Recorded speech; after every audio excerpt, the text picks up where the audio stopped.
Bismillahirrahmanirrahim.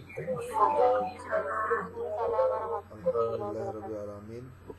Wabihi nasta'inu ala umuri dunya waddin. Wassalatu wassalamu ala ashrafil anbiya'i wa mursalin Sayyidina Muhammadin wa ala alihi wa sahbihi ajma'in. Rabbi shrah li sadri wa yassir li amri wa hlul 'uqdatam min lisani yafqahu qawli. Pertama, terima kasih sudah mengkonfirmasi untuk kegiatan kuliah hari ini dilaksanakan secara online. Karena beberapa orang Anda di kelas katanya ada yang masih di rumah atau di kampungnya masing-masing, sehingga tidak bisa mungkin langsung ke kampus. Prinsipnya tidak ada masalah, yang penting kita bisa melakukannya dengan tetap tidak meninggalkan kewajiban, ya, tidak meninggalkan kewajiban. Oke, materi kita itu sekarang sudah tidak ada lagi diskusi, karena materi minggu lalu itu materi yang sudah diarahkan untuk terakhir, ya, yaitu tentang teknik analisis data. Oke, pertama ingin disampaikan bahwa mata kuliah kita sekarang pertemuannya ke-13, ya. Pertemuan ke-13 itu berarti minggu depan ke-14, minggu depannya lagi 15. Kemudian pertemuan selanjutnya adalah yang ke-16. 16 itu kan UTS, ya, UTS. Nah, untuk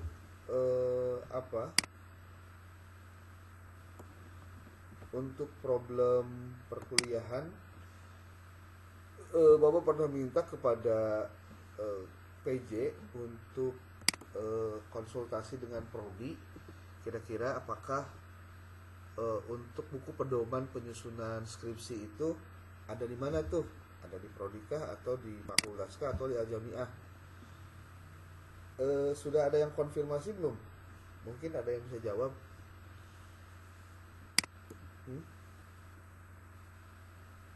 Maaf Bapak, waktu itu ke Kosma. Gimana? Kosmanya sama Agninya belum ada info. Ada nggak sekarang ajunya? Oh, sebentar Pak. Coba disampaikan. Kan Bapak udah pernah minta kan? Udah pernah minta obrolan kan? Kalau 5E gimana 5E?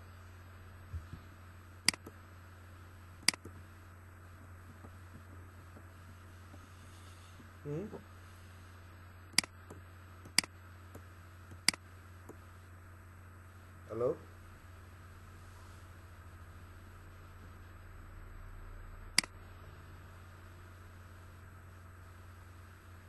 Yang 5E gimana 5E? 5E apa 5F nih?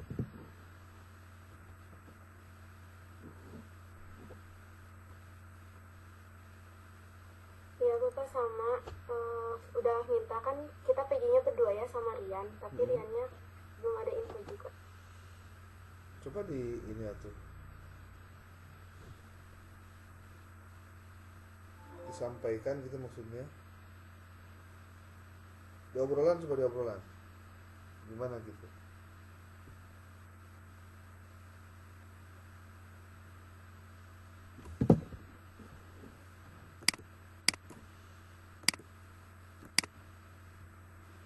Ini Bapak 7.15 terakhir ya mengakses orang nih.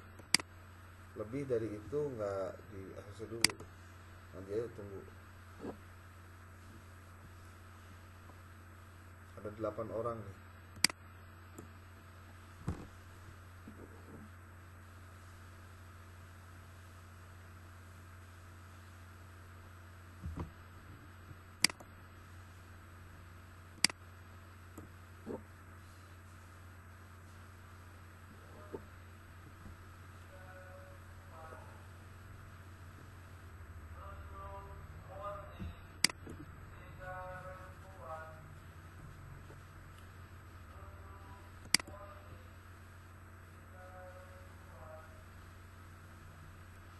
Ya, sudah diizinkan tuh Rian ya.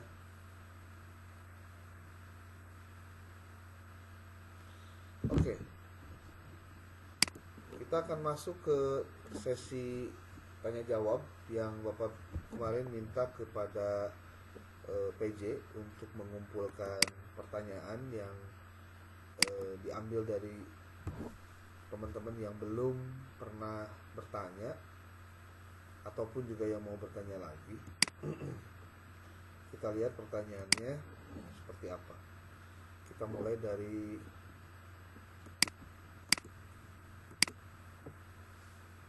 ini dulu deh, kelas 5F dulu ya.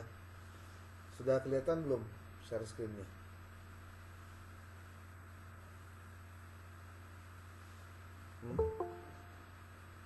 Sudah kelihatan share screen-nya?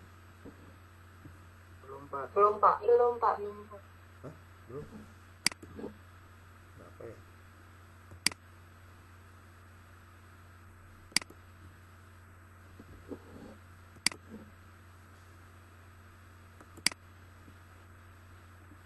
Ini nggak kelihatan?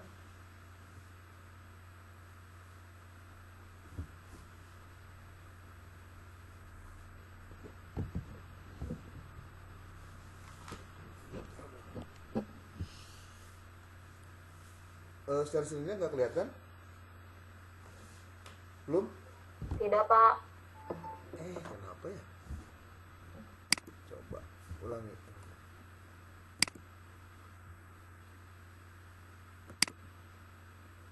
Udah pak.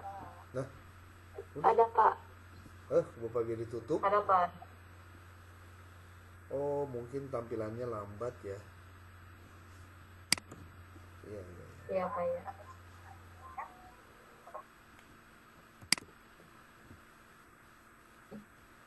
Hilang lagi ya. Bentar.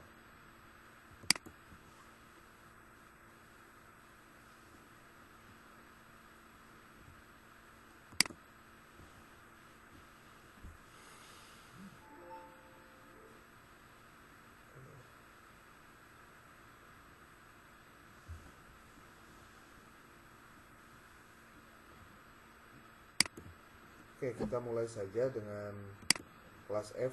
Walaupun tidak ada tampilannya, apa-apalah. Ini dari kelompok 1 tentang bagaimana sih cara atau teknik kita ketika menyusun skripsi atau proposal itu bisa terhindar dari Turnitin dan cek plagiarisme AI. Oke, ini pertanyaan yang sudah mulai masuk hal teknis ya. Prinsipnya kalau tidak mau terkena Turnitin, berarti kita harus menuliskan hal-hal baru yang belum pernah ada. Belum pernah ada itu artinya belum dilakukan oleh orang lain. Berarti kalau begitu segala sesuatunya harus baru. Nah, bagaimana cara untuk memastikan bahwa yang kita lakukan itu baru? Sebenarnya simpel. Apa? Bahwa data yang kamu ambil itu adalah data yang kamu ambil sendiri ke lapangan, seperti wawancara, observasi, atau studi dokumentasi, termasuk juga angket. Kalau datanya baru kamu ambil oleh dirimu sendiri, maka dipastikan orang lain tidak akan sama. Kalau begitu berarti gimana? Ya pasti nggak bakalan sama. Ketika kamu upload, ya pasti nggak bakalan sama lah. Ketika nggak bakalan sama, cek similarity-nya jadi rendah gitu. Ya. Nah, tapi kan tidak sesederhana itu. Tentu ketika kamu nanti pada saat menuliskan skripsi, lalu dicek similarity-nya, kalau ternyata besarnya adalah di bab 2, berarti kamu kopas kebanyakan teori gitu. Tapi kalau misalkan kamu ternyata pas dicek gede similarity-nya di bab 4, berarti kamu ngambil data orang lain. Gitu aja sih simpelnya. Jadi kalau dihitung per bab 1, 2, 3, 4, 5, kalau kamu gedenya itu similarity-nya di bab 1, 2, dan 3, berarti pekerjaan kamu banyakkan kopas punya orang lain. Tapi kalau kamu gedenya di bab 4, berarti kamu mengkopas kebanyakan tesis skripsi orang lain. Sama, ya sama juga gitu. Berarti kalau pengen kecil gimana Pak caranya? Nah, satu, tadi datanya harus data kamu sendiri yang mengambil, ya, yang disebut dengan data primer. Yang kedua adalah pastikan kamu melakukan parafrase untuk setiap kutipan, karena itu yang paling mudah dilakukan. Bagaimana agar tidak terdeteksi AI, plagiarisme AI? Ya, kamunya sendiri harus pinter gitu. Pakai untouchable AI, contohnya bisa. Tapi dengan catatan, AI itu hanya sebatas bagaimana kamu bisa berkomunikasi agar mereka bisa memberikan insight atau wawasan. Tidak 100% dijadikan sebagai sesuatu yang pasti benar. Ya. Beberapa hal perlu dilakukan untuk perbaikan. Ya, oke. Itu untuk kelompok 1 nih. Nah, untuk kelompok 2, jika saya merasa bingung dengan pemilihan metode, bentar ya, kita share screen dulu biar kamunya bisa melihat.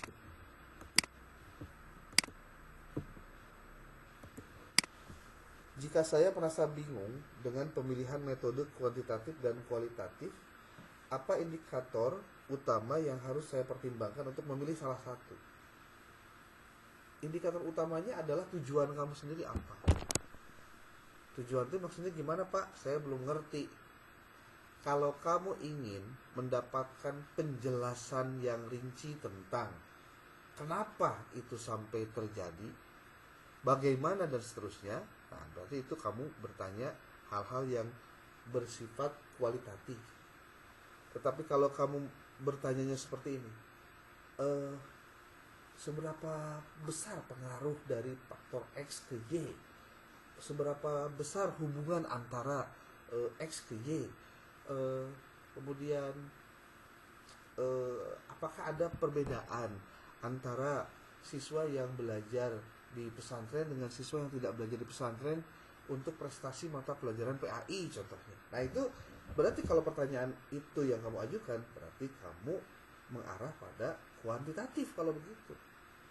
Jadi untuk bisa membedakan, kalau kamu bingung pertimbangan apa yang bisa kamu cari dari membedakan antara apakah kuantitatif atau kualitatif, sekali lagi patokannya adalah di tujuan kamu apa. Kalau kamunya nggak ngerti tujuannya, nah di situ repotnya. Pak, saya mah nggak ngerti tujuan saya mau skripsi teh apa, dah saya mah taunya kalau beresin skripsi mah ya buat jadi sarjana Pak. Beda antara tujuan penulisan skripsi dengan tujuan penelitian. Yang kamu maksud di sini, yang Bapak maksud di sini, yang kamu pertanyakan itu sebetulnya adalah tujuan penelitian, bukan tujuan penulisan skripsi. Ada tujuan penulisan skripsi mah supaya kamu beres sidang, supaya kamu jadi sarjana, kan itu, ya. Gitu. Itu yang pertama. Yang kedua, bagaimana caranya menghadapi dosen pembimbing yang sulit ditemui? Waduh, ini sudah masuk dosen ya. Sedangkan saya membutuhkan arahan lebih lanjut untuk menyelesaikan skripsi. Oke. Prinsipnya kalau untuk dosen pembimbing, yang penting komunikasi dulu. Ya, pasti kamu nanti akan menghadapi tantangan seperti kalau misalkan dia kerja jarang ke kampus. Jarang ke kampus itu ada dua atau tiga opsi ya. Satu, mungkin karena dia bukan dosen pejabat ya, sehingga dia ke kampus hanya sebatas ngajar saja. Nah, berarti kamu harus incer tuh kapan jadwal dia ke kampus gitu. Ya, kamu cari tahu aja, nanya ke beliau juga nggak apa-apa. Pak, mohon maaf, izin bertanya, Bapak kalau ke kampus hari apa saja, dan bisa saya bertemu langsung dengan Bapak di kampus jam berapa? Gitu. Itu tolong disampaikan. Kalimatnya juga jangan provokatif lah, santai-santai aja gitu ya. Prinsipnya begini deh, carilah urusan di dunia pasti beres lah gitu ya, asal kamu komunikasinya yang benar gitu. Kemudian kalau sulit ditemui itu bisa jadi yang kedua, karena dia punya kesibukan yang yang padat sehingga ngajarnya pun diasistenkan sama ada dosen asistennya ya, asisten dosen. Itu juga bisa terjadi sehingga dia ke kampus hanya sebatas kalau ngajarnya itu setiap awal semester atau akhir semester. Itu biasanya orang-orang yang mungkin pangkatnya sudah tinggi, mungkin sudah guru besar, sehingga mahasiswa jarang-jarang ketemu dosen seperti itu. Nah, tapi biasanya selesaikan dulu urusannya dengan dosen pembimbing kedua sebelum kamu masuk ke pembimbing satu. Kalau ternyata kebetulan pembimbing kamunya pembimbing satu, nah ini mungkin yang harus diselesaikan dulu masalahnya. Kalau bisa, kamu jangan sendirian, ya, berdua, bertiga dengan kawan yang kira-kira sama masalahnya dengan kamu, yang kebetulan juga pembimbingnya sama, ya. Kemudian kalau memang ternyata tidak bisa, kamu bisa minta waktunya karena nggak bisa ketemu di kampus. Kamu bisa minta waktu dia untuk online contohnya. Pak, izin apakah saya bisa melakukan bimbingan secara online? Nanti kami siapkan linknya. Bapak, kami minta untuk waktunya kapan? Nah, itu kan bisa juga dilakukan, ya. Prinsipnya segala sesuatu bisa diselesaikan. Yang penting kitanya jangan salah, ya, jangan salah. Nah, kalau misal chat kamu nggak dibales, telepon kamu nggak diangkat, kamu sudah janjian dianya nggak bisa, terus kamu mau ke rumahnya juga dia nggak ngizinin, terus dia nggak ngasih waktu kamu buat bimbingan, nah sama kamu datang lagi lah ke prodi, minta supaya Pak izin saya sudah melakukan begini, rinci tanggal berapa kamu melakukan ini, tanggal berapa, kayaknya saya nggak bisa Pak kalau gini terus, saya minta ganti pembimbing aja. Nah kalau itu kan enak, kamu punya datanya, kamu punya buktinya, jadi kalau ada apa-apa kamu tinggal ngomong aja ke prodi itu. Dan itu pun sebetulnya dosen yang seperti itu kalau menurut Bapak ya dia sudah menyia-nyiakan amanah jadi dosen untuk membimbing mahasiswa kalau menurut Bapak mah, ya. Makanya dosen itu nggak boleh hanya cuma dihormati tapi nggak bisa melayani, ya itu juga keliru. Ya, ini opini Bapak, ya, opini Bapak pribadi. Jadi kalau Bapak sih kayak gini, menghormati mahasiswa caranya gimana, penuhi hak-haknya gitu. Karena ketika kita memenuhi hak-hak dia sebagai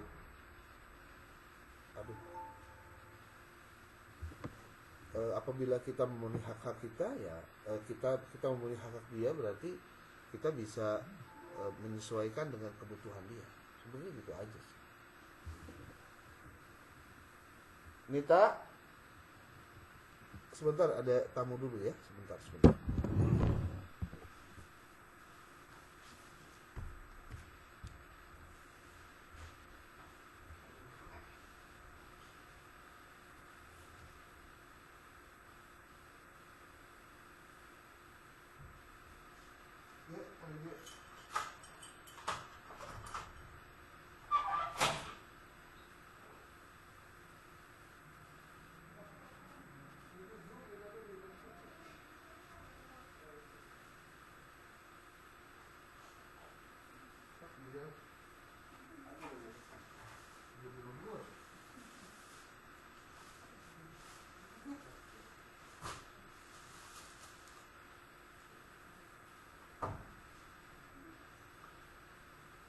Bismillah.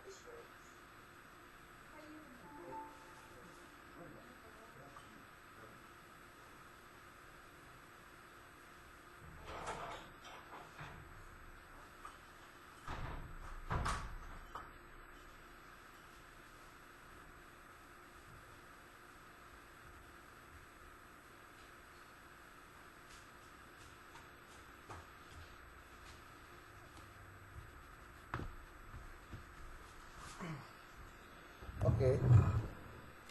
Itu ya untuk kelompok 2 yang pertanyaan nomor 2 tuh tentang bagaimana menghadapi dosen pembimbing, ya. Yang penting komunikasi yang baik, jangan kalian bikin ya opini-opini yang kira-kira jadi ramai lah gitu ya. Oke. Nomor 3, jika ada perbedaan pendapat antara saya dan dosen pembimbing mengenai isi skripsi, bagaimana cara terbaik untuk menyelesaikannya? Oke. Cara terbaiknya adalah kamu harus memiliki dasar alasan yang logis dan rasional kenapa kamu berpendapat begitu. Itu penting, ya. Sebab kalau kamu berbicaranya sebatas opini dan asumsi kamu sendiri, maka itu akan mudah terbantahkan. Oleh sebab itu, pastikan kamu punya referensi yang kuat sebelum kamu mengajukan atau berbicara atau berkomunikasi dengan dosennya. Dosen kan pasti lebih pengalaman, banyak buku yang sudah dia baca. Nah, mungkin apa yang kamu baca dengan yang dia baca beda, sehingga cara dia untuk menyampaikan ke kamu jadi, ini nggak bisa, ini salah. Kok salah pak? Saya baca buku ini begini. Nah, mungkin bacaan kamu yang belum banyak gitu, ya. Oke, intinya pastikan kamu berpendapat jangan pakai opini, tapi pakai data, pakai bukti, jangan asumsi, ya. Oke, ini suara Bapak kedengaran nggak nih? Halo? Halo?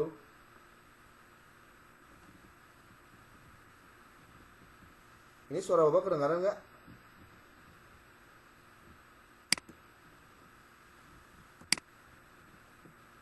Halo? Suara Bapak kedengaran nggak ini?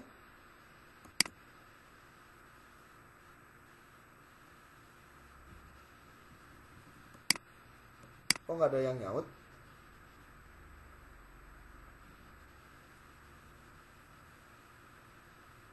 Halo? Tadi kepotong pak jaringannya, punten pak.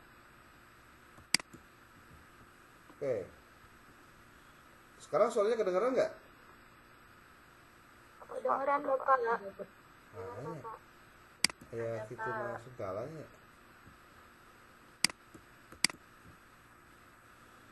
Oke. Pertanyaan keempat dari kelompok 2. Untuk alur pembuatan skripsi itu bagaimana ya Pak? Mungkin bisa diberikan gambarannya. Oke. Maksudnya alur pembuatan skripsi itu dimulai dari mana, kemana, dan lain-lainnya. Prinsipnya menyusun skripsi itu sudah Bapak sampaikan pada waktu kuliah, yaitu kamu harus memiliki data awal sebelum kamu melakukan riset. Nah, data awal itu yang kita kenal dengan istilah studi pendahuluan. Kamu harus melakukan kajian-kajian analisis teoritis, analisis praktis terkait dengan apa yang terjadi di lapangan. Kamu bisa melakukan wawancara, observasi, dan juga studi dokumentasi, dan ngobrol dengan ahli ketika bicara tentang apa yang akan kamu teliti. Jadi alur pembuatan skripsi itu pas masuk semester 7 nanti kamu sudah prepare gitu, bahwa kamu mau melakukan skripsi, menulis skripsi. Banyak harus yang kamu harus baca. Kamu nggak bisa lagi santai-santai. Kan gitu aja sih sebenarnya mah. Kemudian kamu ngobrol dengan dosen pembimbing kamu terkait dengan tema penelitian apa yang cocok atau yang tepat atau yang kira-kira proper dengan kemampuan kamu sendiri. Nah, itu kan diobrolin. Gitu. Jadi komunikasilah dengan pembimbing kamu, komunikasilah dengan prodi terkait dengan persiapan menghadapi skripsi. Tapi di mata kuliah ini kamu juga harus memastikan dirimu siap dengan hasil studi pendahuluannya, sehingga kamu nanti pada saat akan menulis skripsi kamu sudah siap karena kamu punya data awal yang jelas gitu. Ya. Oke, kelompok 2 itu ya. Nah, kelompok 3 nih, kelas 5F. Sebagaimana yang pernah Bapak sampaikan bahwa judul penelitian dengan kata pengaruh biasanya lebih cocok dengan pendekatan kuantitatif. Oke. Ketika saya mencari referensi untuk tema pengaruh pendidikan agama Islam terhadap pembukaan SD, ternyata banyak penelitian yang menggunakan metode kualitatif. Oke, mengapa dalam kasus ini metode kualitatif lebih sering digunakan? Dan bagaimana cara memastikan pendekatan yang tepat jika saya ingin melanjutkan penelitian dengan tema serupa? Oke, good. Kata pengaruh, kenapa kemudian lebih banyak digunakan untuk kuantitatif? Karena memang itu salah satu ciri dari jenis penelitian kuantitatif yang sifatnya asosiatif ya. Asosiatif itu bisa pengaruh, bisa hubungan ya. Nah, ketika berbicara tentang kamu pas dapetin yang judulnya pengaruh ternyata kualitatif, pertanyaan apa gini? Coba kamu baca dulu di abstrak dia. Kenapa dia menggunakan kata pengaruh di dalam penulisan judulnya, dan apakah relate antara judulnya dengan pembahasannya, dengan penjabarannya? Jangan-jangan enggak. Nah, kalau misalkan, Pak, bolehkah kata pengaruh digunakan untuk yang kualitatif? Ya bisa-bisa saja.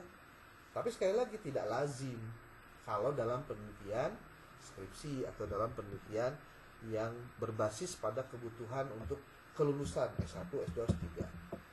Ini bisa dipertanggungjawabkan sebetulnya. Kenapa? Karena kalau misal ada kata pengaruh tapi kok kualitatif, jangan-jangan antara isi dengan judul tidak sama, atau dia tidak menjelaskannya secara eksplisit terkait dengan kenapa pengaruhnya itu terjadi. Jadi biasanya kalau pengaruh dalam konteks kualitatif, biasanya ya, sekali lagi biasanya itu lebih banyak hal-hal yang tidak teruji, tapi berdasarkan informasi-informasi saja, bukan dari proses dia melakukan pengujian terhadap sesuatu. Kalau dalam penelitian kuantitatif, ketika orang memberikan judul pengaruh, contoh nih, pengaruh pendidikan agama Islam terhadap pembentukan karakter siswa di SD atau di MI, berarti dia melakukan proses-proses seperti eksperimen kah, atau membagikan angket kah, atau melakukan trigger apapun kah, sehingga memang mengukur ketika belum ada ini kemudian sekarang ada ini, hasilnya beda apa sama, kan gitu ya. Nah, kalau kemudian pertanyaan kamu adalah bagaimana cara memastikan pendekatan yang tepat untuk digunakan, ya prinsipnya kamu tentukan dari awal tujuan penelitian kamu pengen apa. Apakah kamu pengen riset terkait dengan seberapa besar pengaruh X terhadap Y, sehingga kamu pengen tahu. Terus ada pertanyaan, Pak, emang apa sih fungsinya, apa sih manfaatnya kalau kita itu mempelajari mengkaji skripsi yang ada pengaruh X kepada Y, Pak? Gitu. Itu biasanya ada pertanyaan-pertanyaan ya sederhana gitu ya. Ya walaupun kadang-kadang suka ada tengil juga pertanyaan kayak gitu. Jawabannya sederhana sebetulnya.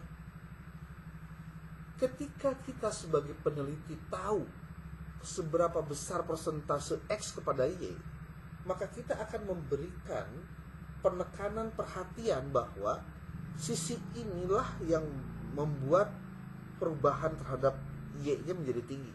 Kalau misalkan tinggi. Kalau tidak, kita kan juga bisa memberitahukan bahwa oh ternyata pengaruh ini terhadap itu kecil gitu. Itu tidak harus dilanjut atau tidak harus terlalu concern, kan bisa begitu. Ya. Oke, jadi buat kelompok 3, mengapa dalam metode kualitatif kualitatif dalam kasus dia baca referensi atau skripsi dia banyak pakai yang kualitatif dengan kata pengaruh. Ya. Oke, nomor 2, kelompok 3 nih. Mengapa banyak mahasiswa terlihat kesulitan dan membutuhkan waktu untuk yang cukup lama untuk menyusun skripsi? Apakah hal tersebut memang wajar terjadi atau ada kendala tertentu yang biasanya dihadapi? Adakah hal-hal yang perlu kami waspadai atau antisipasi agar proses penyusunan skripsi dapat berjalan lebih lancar? Ini pertanyaan bagus nih. Ya. Inti nama hiji lah. Skripsi mah beres lamun digawean. Nah, kalau yang nggak ngerti, skripsi itu selesai kalau dikerjakan. Jadi Pak, ya orang-orang atau mahasiswa, teman-temanmu yang belum beres-beres, itu karena dia nggak mengerjakan. Nggak ada jawaban lain. Oh Pak, kalau dia sibuk dan lain, itu lain urusan. Itu masalah dia, kenapa sibuk? Tahu mau nyusun skripsi teh perlu waktu yang khusus, dia malah sibuk dengan yang lain. Oh tapi kan Pak dia bla bla bla bla. Contoh lah, aktivis lah, dia rajin ini anu. Ya saya juga aktivis dulu, beresin skripsi mah 2 bulan beres. Kok bisa Pak? Ya asal dikerjakan, asal fokus. Ya kalau misalkan saya nggak fokus, saya nggak ngerjain, berarti saya teh S2 tuh beres, S1 tuh beres, S3 mau beres. Gitu aja Bang. Ah tapi Pak banyak orang yang ngerjainnya lama gitu. Ya mungkin mereka punya duit banyak sehingga mereka bisa bayar SPP tambahan. Kalau saya merasa diri bukan orang kaya, orang biasa-biasa, jadi harus cepat-cepat beres. Kenapa? Karena kalau nggak beres, bayar SPP lagi. Dan masih banyak cita-cita yang bisa kamu dapatkan kalau kamu bisa menyelesaikan skripsimu dengan cepat. Gitu aja kok. Makanya yang paling penting kamu pupuk, kamu jaga itu motivasi yang kuat supaya kamu menyelesaikannya tepat waktu. Jangan santai-santai. Nah, ini repotnya itu kalau masih udah santai-santai. Udahlah, jangan terlalu cepet, nanti juga wisuda kan kita bisa bareng atau anu lah inilah banyak ya. Yang kira-kira itu menjadi masalah dalam melakukan riset. Oke. Jadi intinya ya, apa yang dilakukan oleh mahasiswa pada saat mau menyelesaikan skripsi, skill kamu harus kuat sekarang itu. Bahasa Bapak sekarang begini, mahasiswa dengan EI akan lebih cepat dia merasakan beresnya kuliah ketimbang mahasiswa tanpa EI. Jadi artinya, ya pelajarilah EI untuk kebutuhan kamu sendiri. Kemudian pupuk motivasi. Jangan sampai motivasinya jadi rendah, jadi berkurang, ya. Jangan terganggu oleh pikiran yang lain-lain. Pikirin orang tua kamu di rumah itu susah banget loh biayain kamu tuh. Jadi jaga perasaan mereka kalau sampai kamu nggak beres-beres gitu, ya. Oke, kelompok 5. Berapa lamakah ideal kita meneliti sebuah penelitian tentang keberpengaruhan? Tentang pengaruh kali ya, suatu variabel terhadap variabel lainnya, agar hasil dari penelitian yang kita inginkan berjalan dengan baik dan sesuai apakah berpengaruh atau tidaknya jika kita menggunakan metode kuantitatif. Oke. Sebetulnya metode kuantitatif itu metode yang paling bisa cepat kamu melakukan risetnya. Karena penelitian kuantitatif itu lamanya itu sebetulnya bukan pada saat kamu membagikan angketnya, tapi pada saat kamu melakukan riset awal, kenapa variabel-variabel ini bisa dijadikan sebagai variabel dalam penelitian. Itu lamanya tuh di penentuan variabelnya, kemudian pencarian teori-teori terkait variabel tersebut. Lalu kamu juga harus menyusun instrumen-instrumen yang nanti akan disampaikan pada saat kamu melakukan studi pendahuluan. Kemudian setelah kamu ACC, skripsi kamu itu judulnya kemudian nanti ada pembimbingnya juga. Maka tahap berikutnya apa? Kamu menyusun instrumen wawancara observasi yang tepat. Dan itu dilakukan ke lokasi penelitian dan diberikan kepada non-sampel kamu, bukan kepada sampel kamu. Nanti kalau sudah terjadi perhitungan validasi dan tingkat validasi dan reliabilitas ya, validitas dan reliabilitas, maka nanti kamu datang di sana nyari apa yang dijadikan sebagai target populasinya atau target sampel kamu.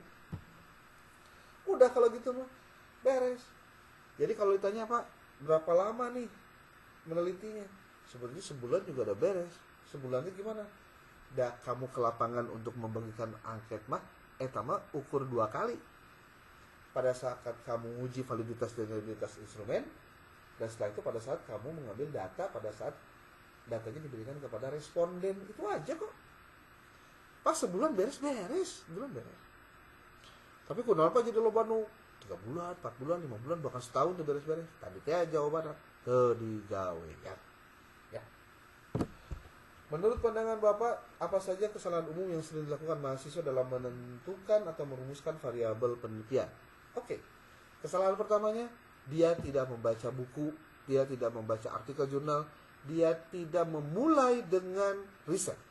Dia tidak memulai dengan mencari data. Dan dia tidak menggunakan AI untuk itu.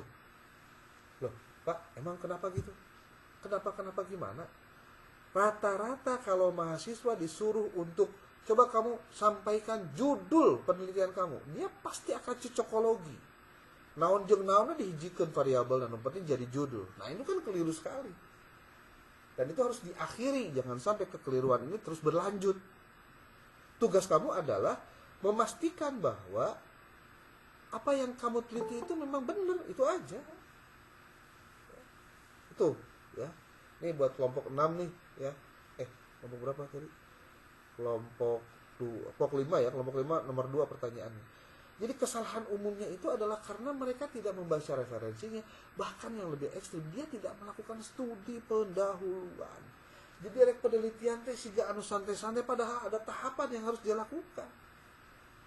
Gitu. Ya. Nah, oke, lanjut.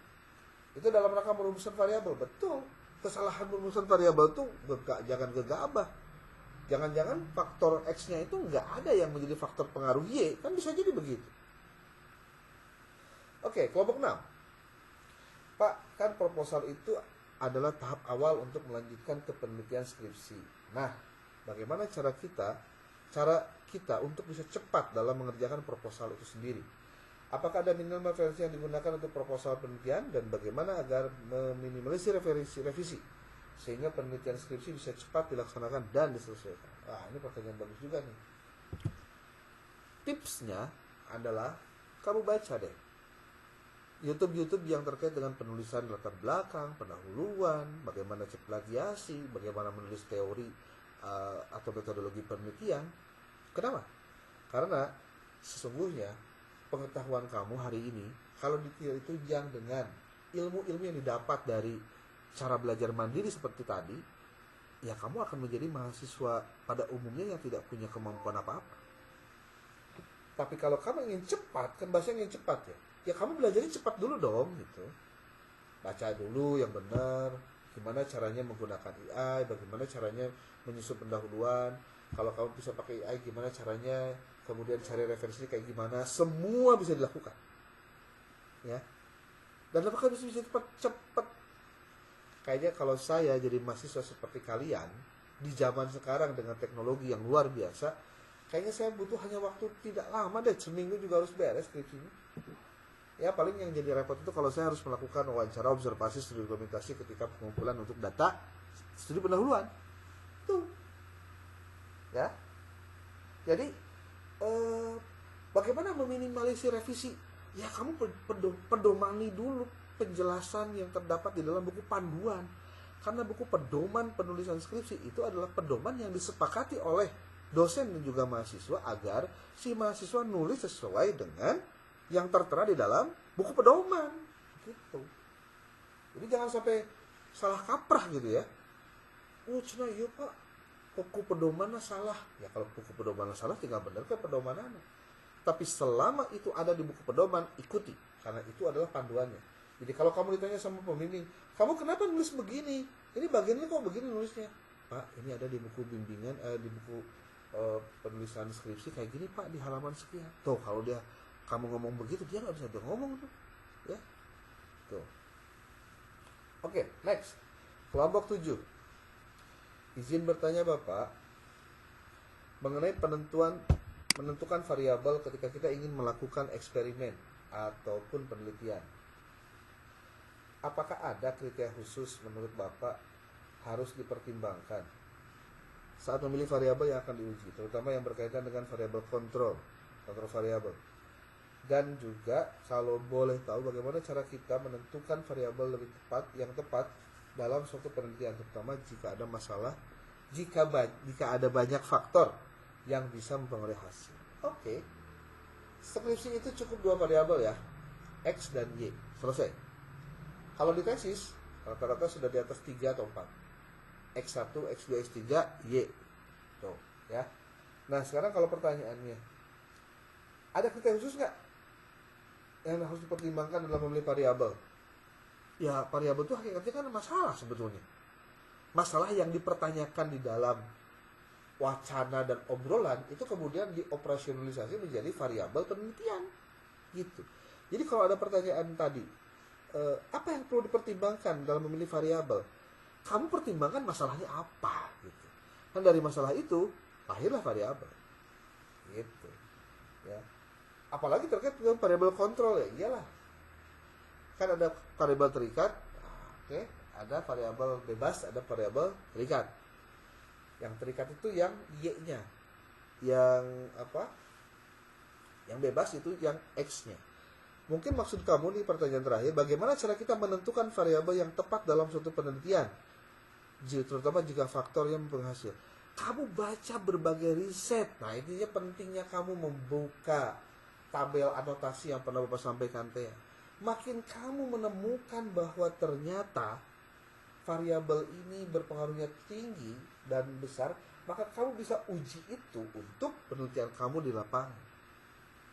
Contoh nih, yang mempengaruhi motivasi itu bukan hanya minat, tapi juga tujuan belajar. Nah, ketika orang tahu tujuan belajar, maka dia akan punya motivasi tinggi. Sekarang, seberapa banyak mahasiswa yang sudah, atau seberapa banyak peneliti yang sudah meneliti tentang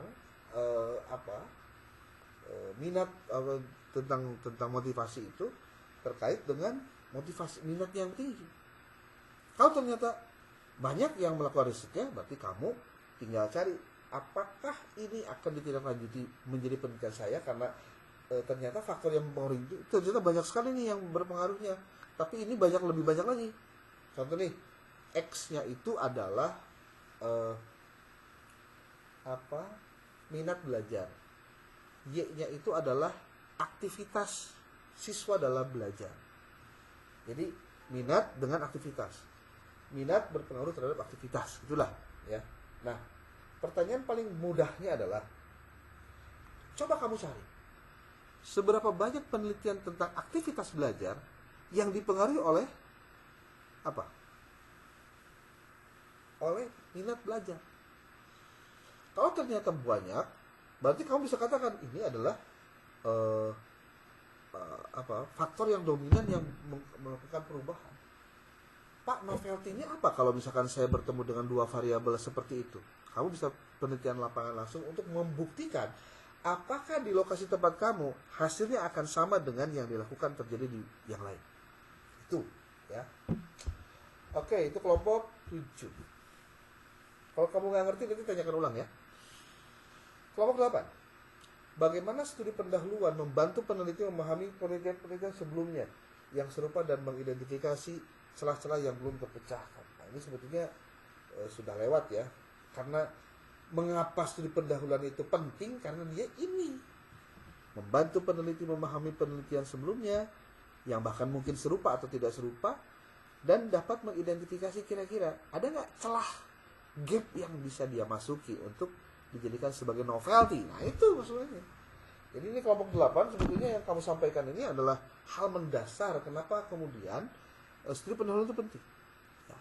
Makanya kamu harus pastikan dirimu selesai itu ya dengan tepat waktu.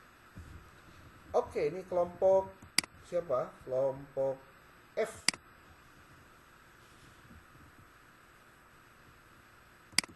Oke, kelompok F tadi dari pertanyaan-pertanyaan itu mungkin ada yang mau ditanyakan balik, boleh? Ada?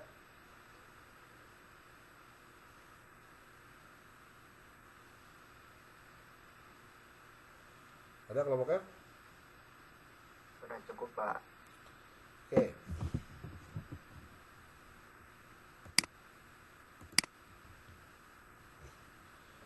Oke, sekarang kita masuk ke pertanyaan kelas E.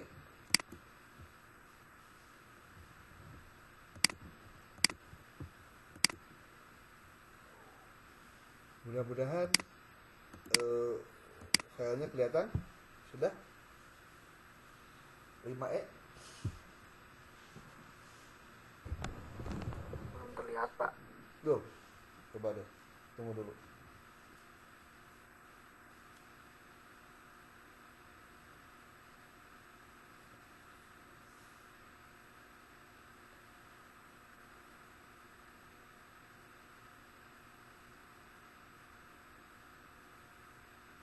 Udah kelihatan belum? Ada Pak. Ya.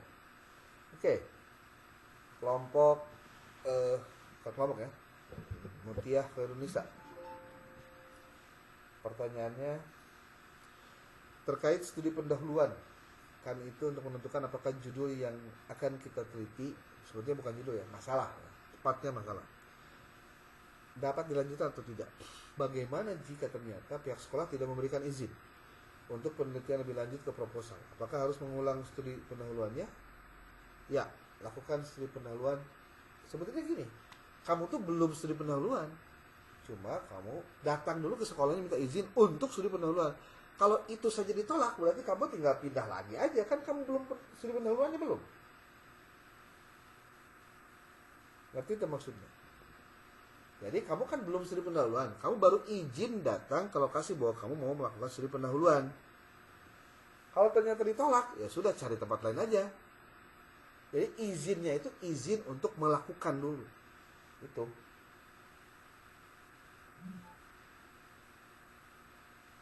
Bisa dipahami ya?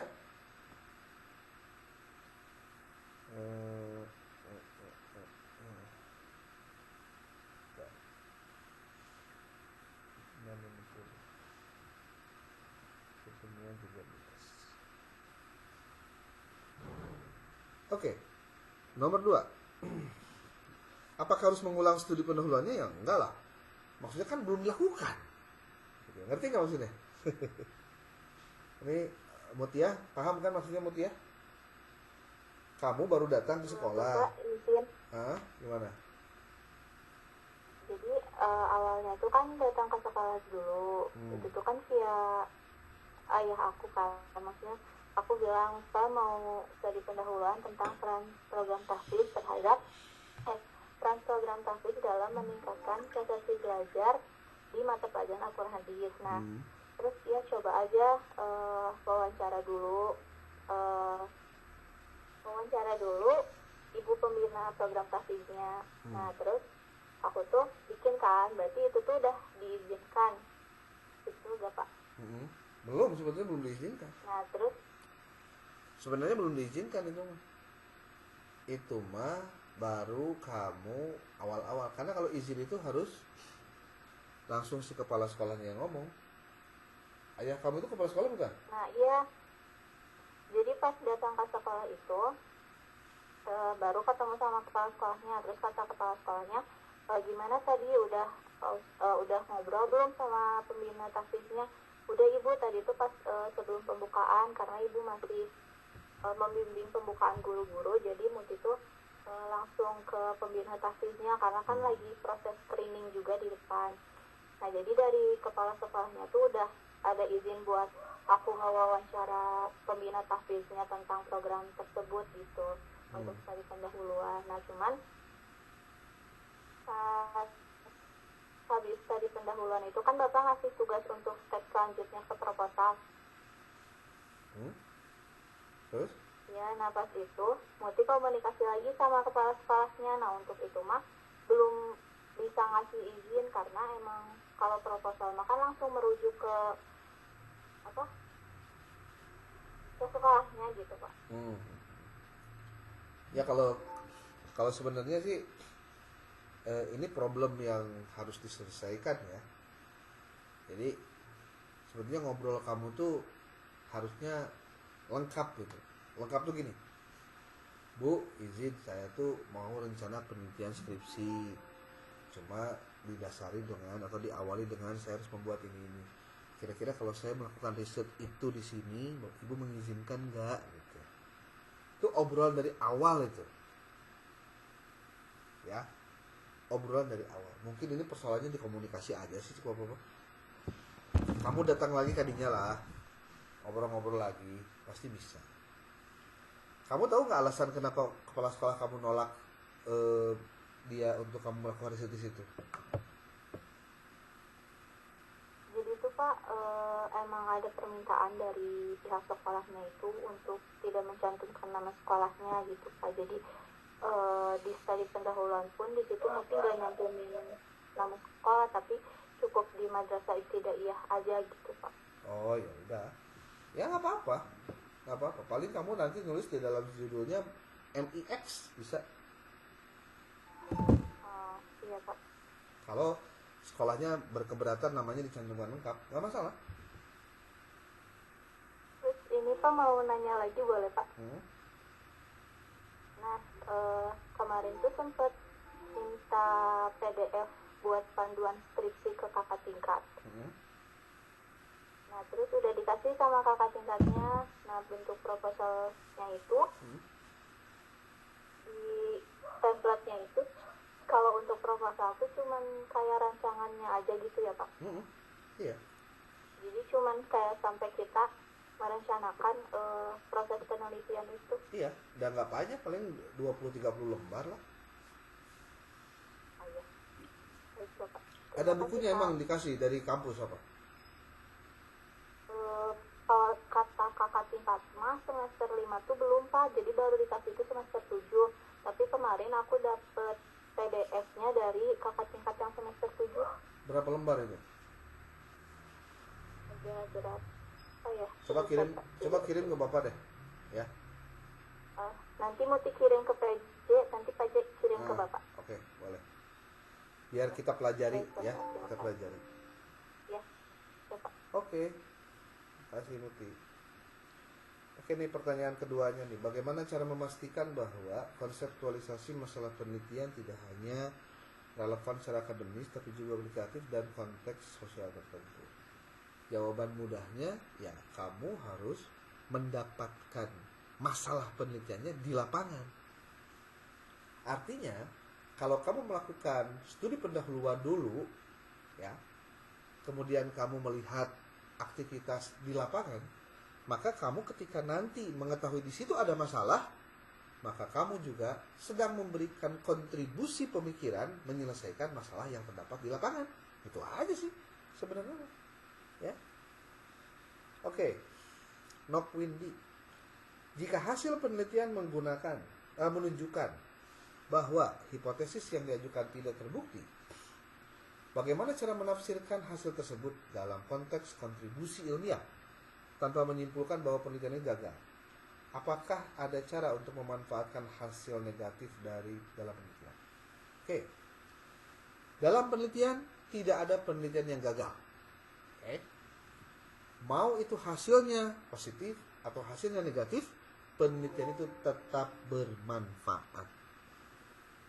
Apa manfaatnya? Paling tidak, dengan kamu melakukan penelitian dan ternyata contoh hipotesisnya tidak terbukti, malah hipotesis nol yang terjadi, maka di situ kamu bisa menunjukkan bahwa dalam kasus kamu, ternyata variabel ini tidak memiliki pengaruh yang tinggi. Ya, kan bisa begitu. Walaupun di tempat lain ternyata variabel ini memiliki pengaruh yang tinggi. Apa penyebabnya? Nah, kamu di situ bisa menjelaskan. Jangan-jangan di sini memang berbeda lokusnya, berbeda cara pandangnya, berbeda cara pemikirannya orang-orang di situ tentang bagaimana melakukan sesuatu. Itu. Ya. Jadi artinya apa? Kalau ternyata hipotesisnya tidak terbukti, bukan berarti penelitiannya jelek, salah, bukan. Tapi pastikan dulu apakah memang kamu ngitungnya sudah benar apa belum. Kalau udah pasti benar Pak, ini mas saya nggak ada kesalahan karena saya menggunakan AI juga dalam penganalisisannya, contohnya. Terus kamu bilang, Pak, ini kalau misalkan ternyata kontribusinya nggak hipotesisnya ternyata ditolak, berarti gagal dong penelitiannya. No, tidak ada yang gagal. Justru dari situ kemudian kita bisa mendapatkan hal baru, ya, hal baru. Oke, dalam konteks penelitian yang menggunakan analisis statistik, bagaimana membedakan antara hubungan korelasional yang signifikan dan kausalitas yang sebenarnya dan pendekatan yang tepat untuk menentukan arah hubungan tersebut. Oke. Semua persoalan pertanyaan kamu yang ke B ini, maupun D, sebetulnya dimulai dari memahami tentang variabel X dan Y yang benar. Ya. Kalau dalam penelitian kuantitatif. Apakah ini korelasional ataukah ini kausalitas? Itu sebetulnya tergantung si penelitinya. Berdasarkan apa? berdasarkan apa yang dia lihat pada saat kamu melakukan studi pendahuluan. Apakah ini terjadi karena ada kausalitasnya atau ini terjadi karena ada korelasionalnya? Dua-duanya memungkinkan bisa terjadi. Pak, maksudnya apa sih korelasional dengan kausalitas? Kalau korelasional, korelasi, hubungan, berarti itu hanya satu arah, dua arah, tak? Dua arah. Dua arah tuh X-nya ke Y-nya tanda panahnya bolak-balik. Tetapi kalau kausalitas berarti ada yang mempengaruhi, ada yang dipengaruhi. Berarti tanda panahnya hanya satu, X ke Y doang. Itu sudah berbeda juga. Nah, ketika berbicara tentang membedakan antar hubungan itu, sekali lagi tergantung si peneliti melihat kondisi di lapangan pada saat kamu melihat itu sebagai kausalitas kah atau sebagai korelasi. Pak, apakah boleh memilih yang salah satu ya untuk diambil? Bisa dipilih. Tergantung kecerdasan si peneliti saat dia melihat fenomena alam, fenomena sekitar, fenomena di lapangan. Nazwa Az-Zahra, apakah jenis penelitian kuanti atau kuali mempengaruhi penentuan variabel penelitian? Dan iya, bagaimana cara menentukannya? Oke. Kuanti dan kuali menentukan variabel, iyalah. Tapi masalahnya satu, kamu tuh sebetulnya mau mendasarkan pada penelitiannya kuantitatif atau kualitatif. Itu pun tergantung dari cara kamu melakukan riset awalnya. Itu. Kalau riset awal kamu ternyata ini mah kayaknya tepatnya kualitatif deh, ya berarti kualitatif. Oh, ternyata lebih tepatnya kuantitatif, kayaknya kuantitatif dong. Kuantitatif bisa begitu, ya. Oke, begitu Nazwa ya. Apakah jenis tadi ya mempengaruhi penentuan variabel? Pasti. Nita Amalia Wulandari, jika suatu instrumen terbukti valid tetapi hasil pengujiannya tidak reliable, apakah instrumen tersebut dapat digunakan dalam penelitian atau mengapa? Valid tapi tidak reliable. Ini pertanyaannya sebetulnya apakah mungkin terjadi? Apa ya? Kalau ternyata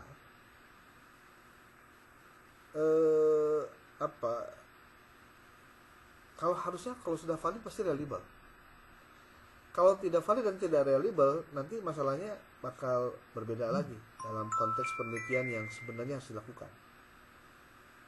Instrumen terbukti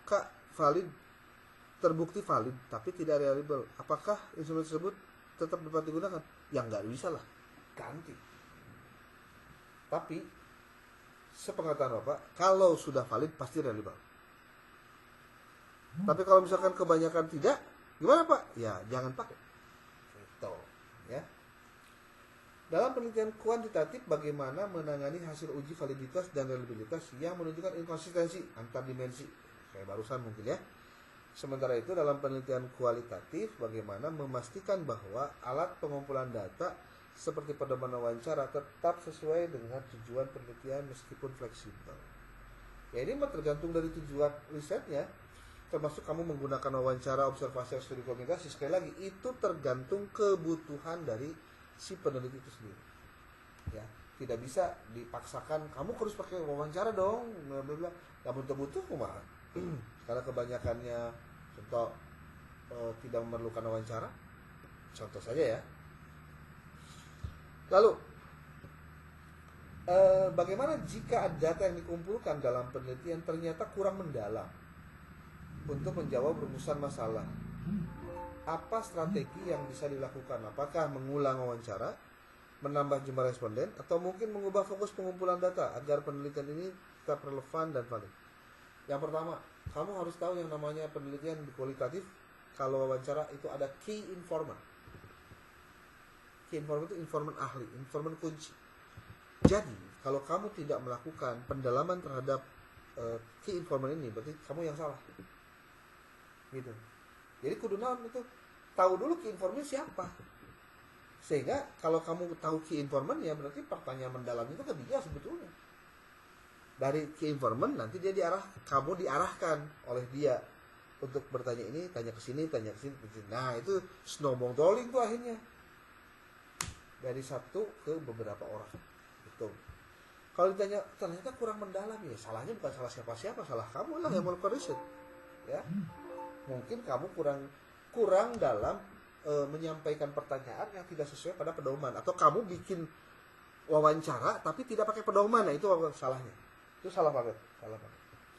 Dan pastikan ketika bikin wawancara, item pertanyaan di wawancara harus sesuai dengan apa yang dipertanyakan dan apa tujuan dari kamu melakukan itu.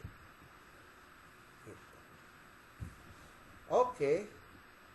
Ini untuk sementara itu pertanyaan dari dua kelas terkait dengan materi-materi yang bisa disampaikan. Oke, ada yang mau ditanyakan dulu, boleh?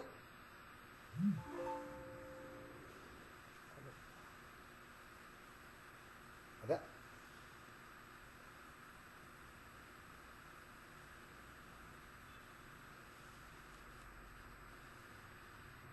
Halo?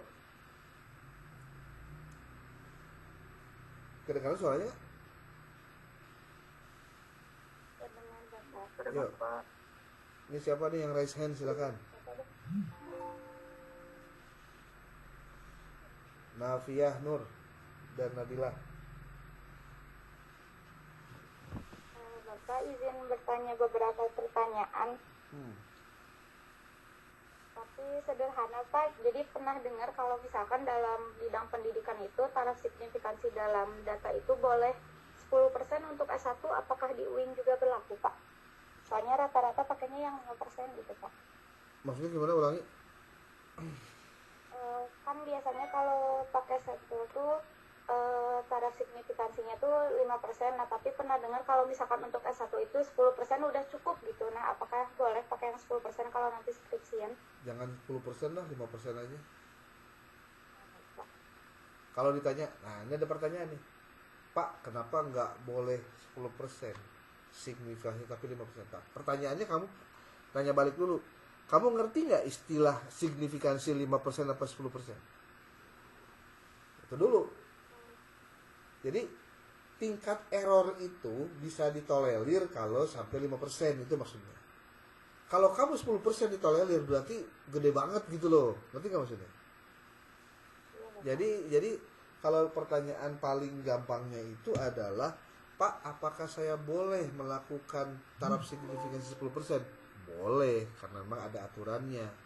Tapi dari sisi hasil riset kamu menunjukkan bahwa kamu mentolerir tingginya kesalahan kalau 10%.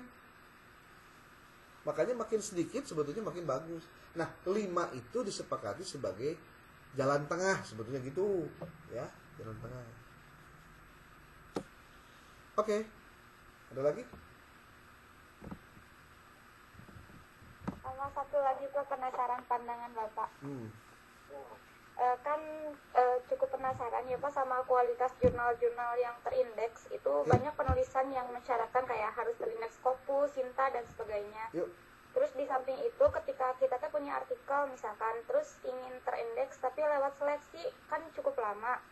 Tapi kalau mau cepat itu tinggal bayar sekian ratus ribu untuk jurnal Sinta 6, 5, 4 atau berjuta-juta di Sinta 3, 2, 1 atau Scopus. Nah, terus pernah baca jurnal Sinta terindeks 5 sama 4 gitu. Tapi kayak pas baca tuh kenapa gini gitu. Jadi terindeks itu bukan berarti berkualitas ya Pak, atau kayak gimana gitu. Oke, good. Pertanyaan bagus. Hati-hati dengan jurnal. Maksudnya hati-hati gimana Pak? Hati-hati bahwa betul tadi omongan kamu, tidak semua jurnal itu jadi bagus. Tergantung dari cara dia melakukan proses reviewnya, proses penulisannya dan lain-lain.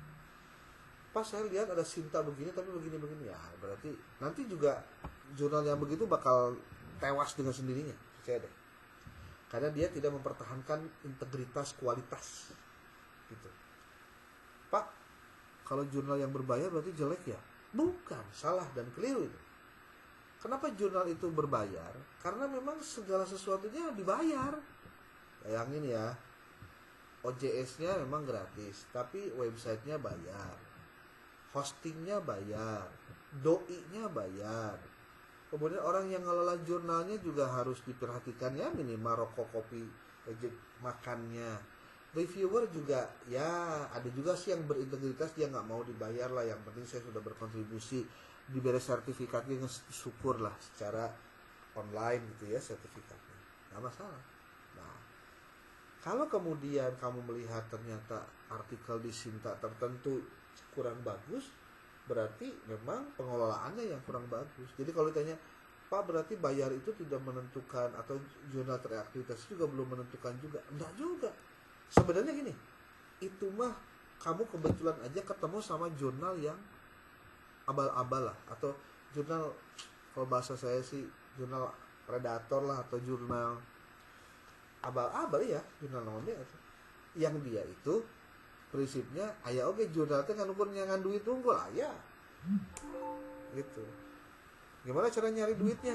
Ya dia publish sebanyak-banyaknya, nah, kemudian bayar segede-gedenya. Nah itu juga ada jurnal-jurnal yang begitu. Biasanya jurnal begitu nggak bakalan lama, nanti pas diakreditasi ulang pasti mati deh. Itu Bapak pernah mengalami kawan ya, ada yang begitu ya sudah. Jadi bahasanya kalau jurnalnya diobral ya begitulah. Ya. Tapi sebagai sebuah standar, sekali lagi ya, sebagai sebuah standar bahwa jurnal ini baik atau tidak itu akreditasi. Tapi kalau kebetulan kamu mendapatkan ada jurnal yang sudah terakreditasi tapi jelek hasilnya, ya berarti sama anomali teh ya, atau oknum teh lah gitu. Ya, oknum. Gitu. Terima kasih banyak. Tapi patokannya tetap pakai Sintanya atau Scopusnya dan lain-lain. Kalaupun dia jadi dengan saya mah teu ngarti mah Sinta tilu teh siga kieu nulisna ya. Nah, berarti dia lagi enggak benar tuh cara ngelolanya. Ya. Oke. Oke, terima kasih banyak, Pak. Oke, sama-sama.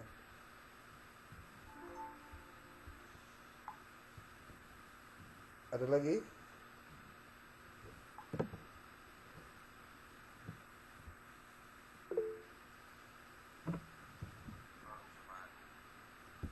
Halo?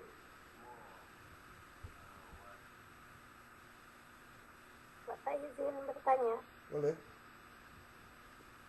Kalau misalnya kan di jenis eksperimen kuantitatif kan itu perlu penelitian yang lama. Nah di UIN Bandung sendiri ada nggak sih arahan biar penelitian eksperimen ini tuh nggak keteteran, nggak sampai ngulang semester gitu? Ya, maksudnya gimana? Ulangi coba. Udah kurang fokus. Eksperimen kan lama, yang dibaca-baca juga skrips itu ada banyak sampel terus berminggu-minggu. Nah kalau misalnya itu hanya untuk pengaruh, di UIN Bandung sendiri ada arahan nggak sih biar eksperimen ini bisa tetap pakai eksperimen tapi nggak keteteran, jadi nggak nambah semester? Gini, siapa bilang eksperimen itu lama? Enggak lah. Eksperimen itu kan kamu melakukan dengan gini. Kalau kamu ada kelas kontrol, ada kelas ada setelah gitu apa? Itu hanya dikerjakan di waktu yang sama. Ya, dikerjakan di waktu yang sama di tempat yang berbeda. Itu bisa dikerjakan cepat itu. Ya, cepat itu artinya gini. Dalam 1 minggu dia semuanya bisa dilakukan bareng. Kalau kuantitatif itu begitu. Tidak kemudian berminggu-minggu. Kayak pertanyaannya berminggu-minggu itu gimana? Jadi kamu nyoba deh minggu pertama, nyoba lagi minggu kedua, minggu ketiga, keempat, gitu. Enggak juga. Sebenarnya enggak begitu. Kecuali kalau kamu melakukan penelitiannya bukan eksperimen tapi R&D. R&D itu Research and Development. Nah, kalau itu memang rada lama. Karena kalau itu mah nanti harus ada output dan harus terlihat ada hasil dari prosesnya. Tapi yang kamu lakukan untuk penelitian skripsi, pastikan itu hanya sederhana saja. Sederhana itu gimana Pak maksudnya? Sederhana itu waktunya tidak panjang. Penelitian ke lapangannya juga ada 2-3 kali. Yang paling lama itu adalah kamu nyusun instrumennya yang lama. Kamu harus validasi dulu instrumennya sudah benar atau tidak. Itu, ya. Jadi kalau bisa kamu lihat bahwa penelitian eksperimen itu lama, sebetulnya enggak juga. Ya. Tergantung kamu deh. pengen diberesin apa enggak gitu. Kalau pengen diberesin cepat, jangan sampai ditunda. Oke? Next, siapa lagi?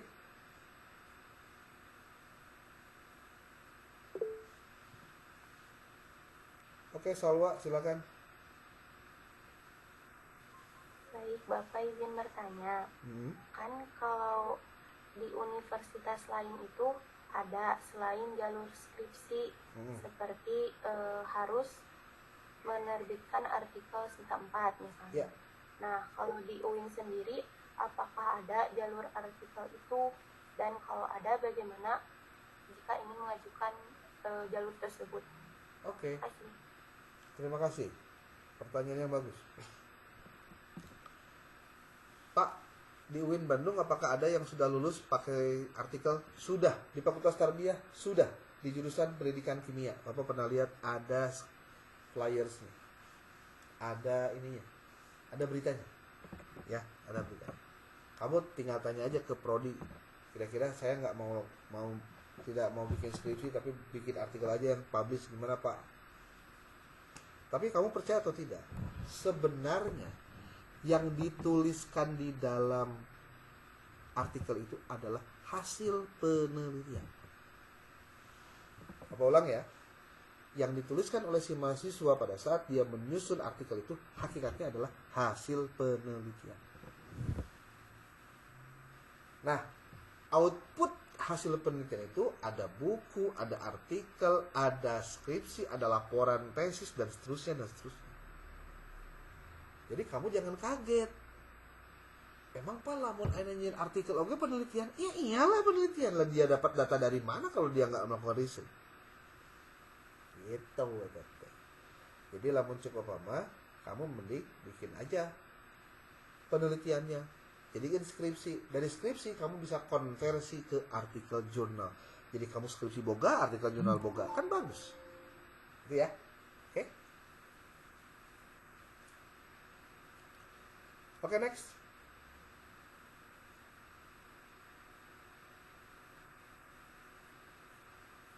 Ada yang lain?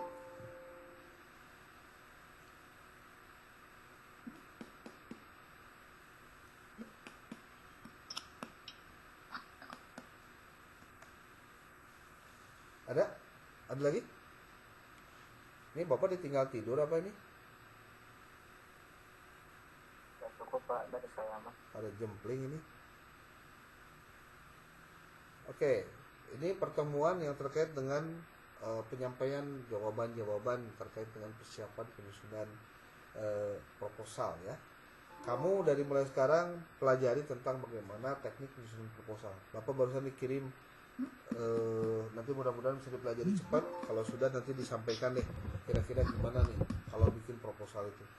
Coba siapa PJ tadi, PJ Nisa ya, Rian, kirim juga ke PJ-nya kelas E coba. Biar di share juga. Pertanyaan Pak? Bukan, itu apa yang apa tadi? Yang file teh ya. Yang file yang tadi dikirim sama siapa tadi? Yang file PDF. Oh, itu mah dari kelas. Dari Oh kelas iya, ya, berarti dibalik.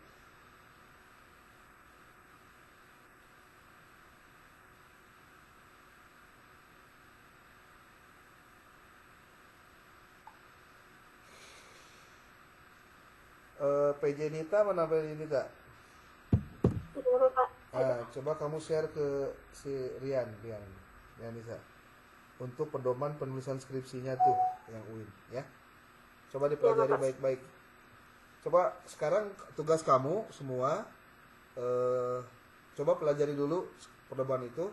Nanti kalau sudah muncul lagi di grup. Bapak kasih waktu 10 menit untuk kamu coba pelajari dulu itunya ya. Sok. Tanpa harus keluar dari Zoom ya.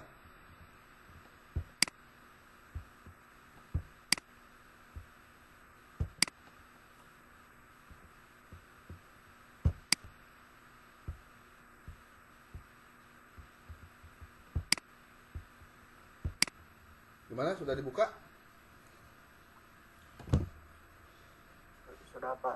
kami baca. Oke.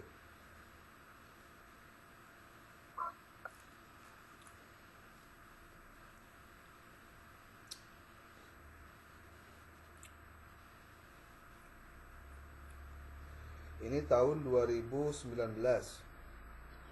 Waktu zaman masih Prof Mahmud jadi rektornya.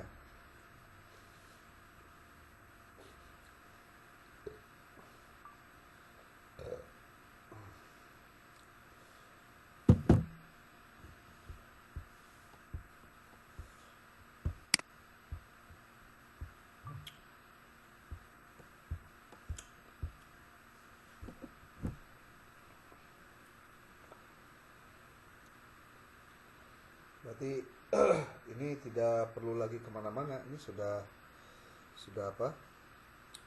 Sudah ada pedomannya nih. Kecuali kalau memang ada yang terbaru ya.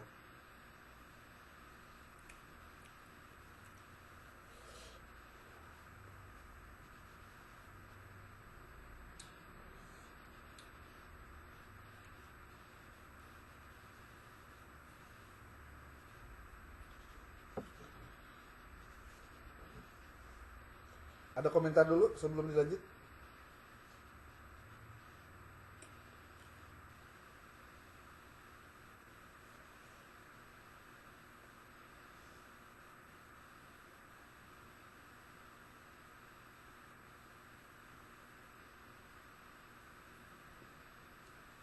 Oke, ada?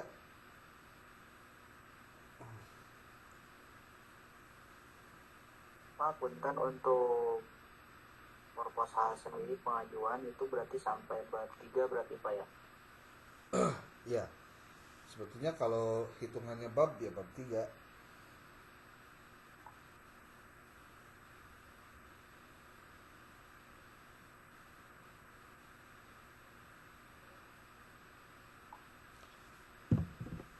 Tergantung dari penulisan yang diarahkan oleh kampus. Makanya Bapak tidak bisa mematok kecuali kalau kampusnya kayaknya gini ya sudah, itu kata kampusnya. Berdasarkan buku pedomannya. Jadi prinsipnya pedoman itu harus dipedomani. Nggak boleh pedoman tapi tidak dipedomani.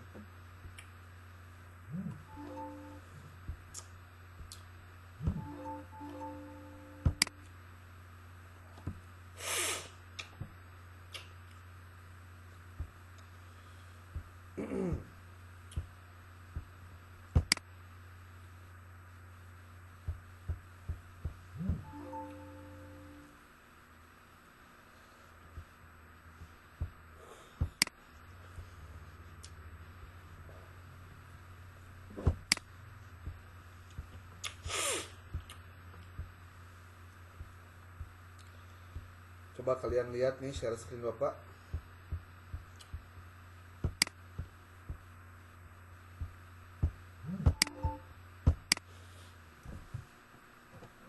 Belum muncul Pak. Belum ya?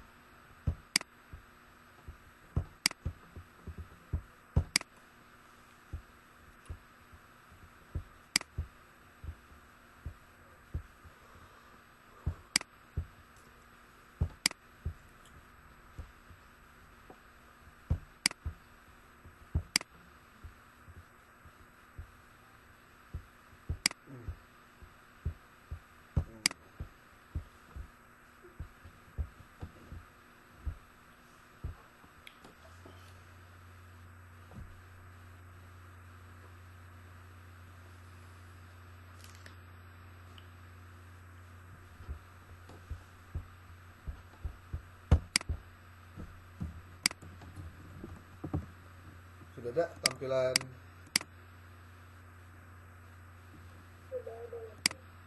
Ada Pak. Ya. Nah ini pedoman penulisan skripsi, tesis, dan disertasi UIN Bandung.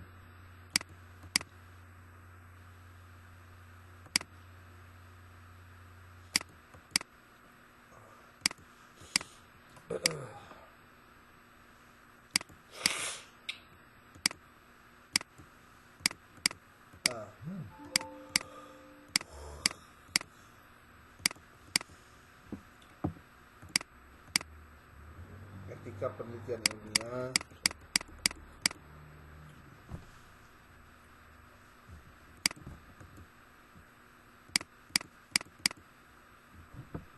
Formatnya ini formatnya.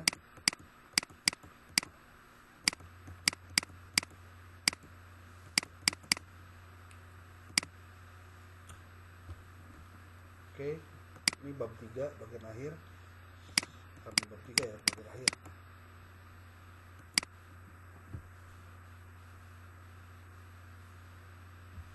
Nanti untuk proposal kamu silakan baca yang ini. Bab 2.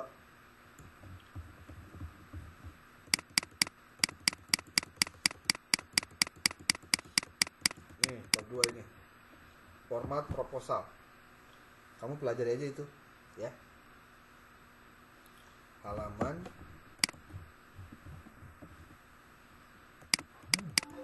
8. Halaman 8. Sok disiapkan dulu ini. Kamu langsung bisa garap dan eksekusi langsung nulisnya. Lihat aja dulu dari skripsi-skripsi yang ada untuk memudahkan.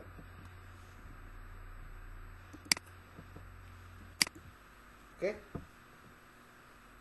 Tuh, sudah dikasih format buat skripsinya. Terima kasih tadi, siapa tadi yang sudah menyampaikan. Minimal kita punya gambaran kira-kira nyusun proposal strukturnya kayak gimana sesuai dengan pedoman tadi, ya. Sok digarap di ayeuna, masih ada waktu sekitar 2 minggu lagi sebelum nanti pada saat kalian kuliah tatap muka yang Bapak minggu depan kalian sudah selesai untuk tugas-tugas ini, ya. Jangan lupa juga nulis Suarsi Kunto dengan Muri Yusufnya, jangan sampai telat, ya. Pertemuan ke-15 PJ tolong dikumpulkan, nanti ada form yang harus diisi. PJ juga tolong meminta rekap absennya juga yang ketat dan hasil pretest dan posttest dalam setiap diskusi, ya. Oke. Sementara itu saja dulu untuk hari ini. Pelajari sekarang nih, ada waktu sampai dengan pukul 9.20 kegiatan mandiri kalian. Pelajari cara penyusunan proposal dari file yang tadi diberikan. Kemudian pastikan juga kalian nyusun dari mulai sekarang rancangan proposalnya, ya. Oke, itu aja PJ ya. PJ Rian sama PJ Nita. Bapak undur diri dulu karena ada bahan yang untuk kalian pelajari dulu. Pastikan itu dilakukan. Kalau ada yang mau ditanyakan, kamu tanyakan aja ke Bapak lewat PJ boleh. Tinggal tulis namanya siapa dan seterusnya, ya. Oke, assalamualaikum warahmatullahi wabarakatuh. Waalaikumsalam.